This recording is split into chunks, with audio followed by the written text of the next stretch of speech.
to the competent authority in the custodial state for interim release. Pwede pa nga mag-request ng interim release eh.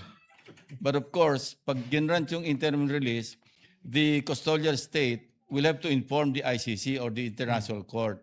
So it's very clear even in the Rome Statute na hindi pwede yung basta pagka-aresto, diretso sa aeroplano para i-deliver. Yes. And it's the Rome Statute. It's I agree with your interpretation, Mr. President. Not only as a senator but as the former chief PNP. Ang point ko lang kasi dito, Mr. President, in the previous constitutions, the Constitution allowed other authorities to issue warrant of arrest. But in the 87 Constitution, it's very clear, it's only a judge.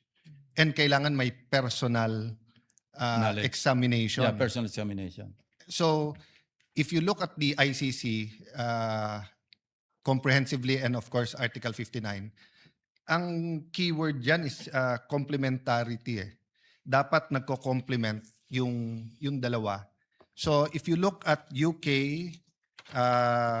Canada, South Korea, for example, Mr. President, Argentina, Paraguay, South Africa, all of them have provisions, whether it's arrest to extradition or whether it's surrender, it gives the individual being arrested an opportunity to run to their local courts. So, I agree. I completely agree, Mr. President, because it is an utter disrespect to the local court or local authorities to just, without passing through the normal judicial process here, at least for authentication, for verification, the person that has been issued the warrant of arrest will just be brought out of the country.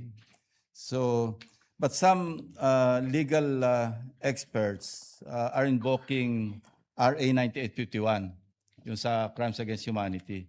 And mind you, Section 17, malinaw din po rito na hindi naman po mandatory. Hindi ito yung kailangan pagka nahuli, kailangan i-turn over. Kasi hindi po siya lang ginamit eh. In the interest of justice, the relevant Philippine authorities may dispense with the investigation or prosecution of a crime punishable under this act if another court or international tribunal is already conducting. Well, that's another matter. Ano? Instead, the authorities may surrender or extradite suspected or accused persons in the Philippines to the appropriate international court, if any, or to another state pursuant to the applicable not applicable here, no, the extradition, because we're not dealing here with the extradition.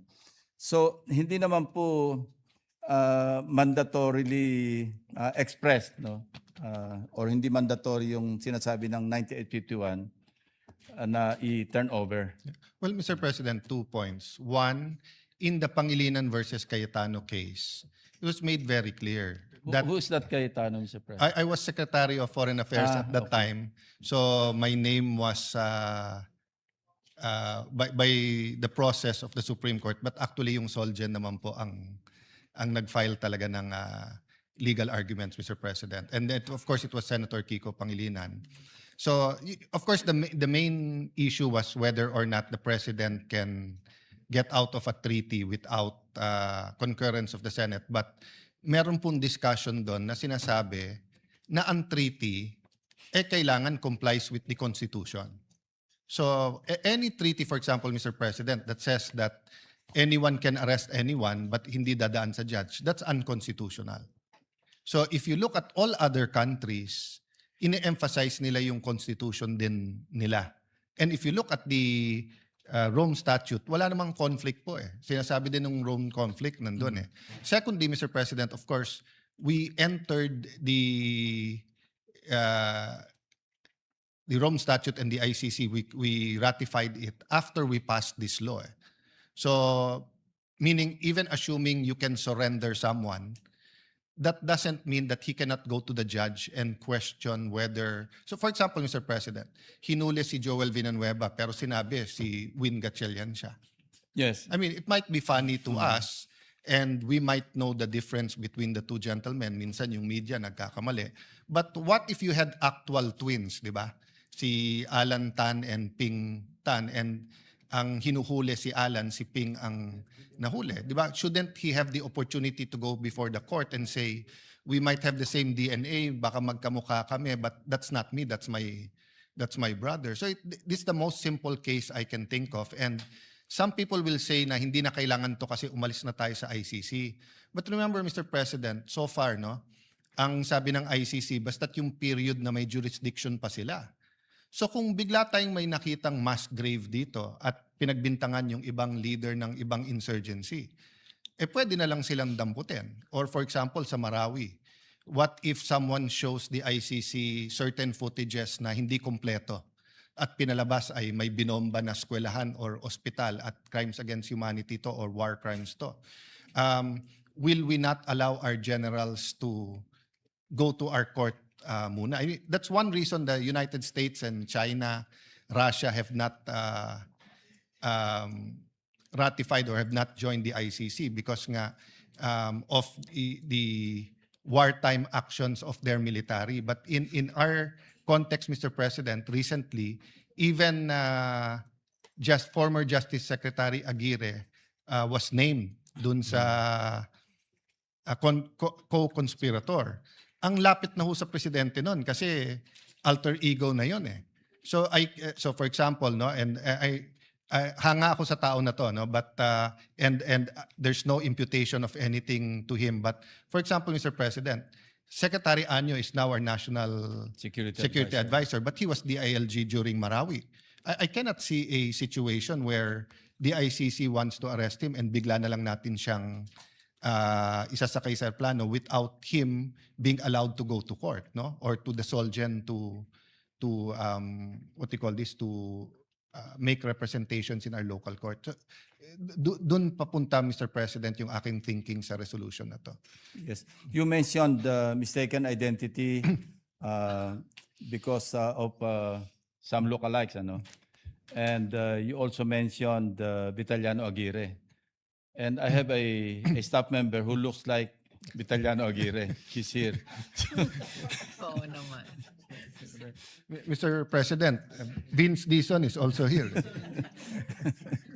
So, talagang totoo yung sinasabi nyo. Kailangan talaga dumaan sa local court para man lang ma-authenticate yung real identity ng person who is subject of a warrant of arrest. No? And are you also familiar with Article 89 of the Rome Statute? Not so much with Article 89. Dito Mr. po, President. ganun din. Wala namang conflicto sa article kanina, sa 59, or what's that?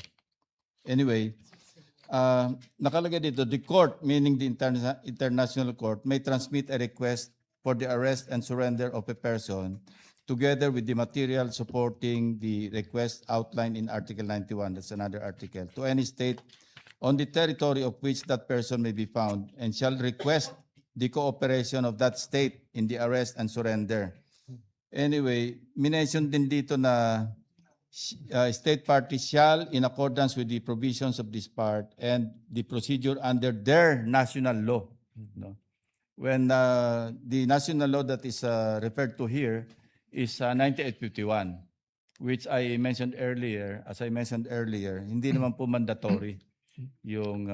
Sir President, I agree with the gentleman, Senate President Pro Tem, and I think it falls upon the Supreme Court to come out with its rules. Yung isang reason po na bunsad sa akin na i-draft tong resolution na to, nung in-announce ng ICC na meron silang tinatawag na secret warrant of arrest. And I understand, kasi nga if you're dealing with war crimes or with genocide, Mr. President, and you're talking about dictators that have billions of dollars and can hide all around the world, you don't want to give them advance notice. But on the other hand, Mr. President, if you look at our Constitution, the person has the right to see the warrant and to be informed of the charges. And my interpretation is a local judge has to see that. So for me, there's no conflict if the Supreme Court has certain rules regarding that. No? So meaning, halimbawa po, Mr. President, pag dumating yung request dito, mapunta sa isang judge, he's not allowed to discuss it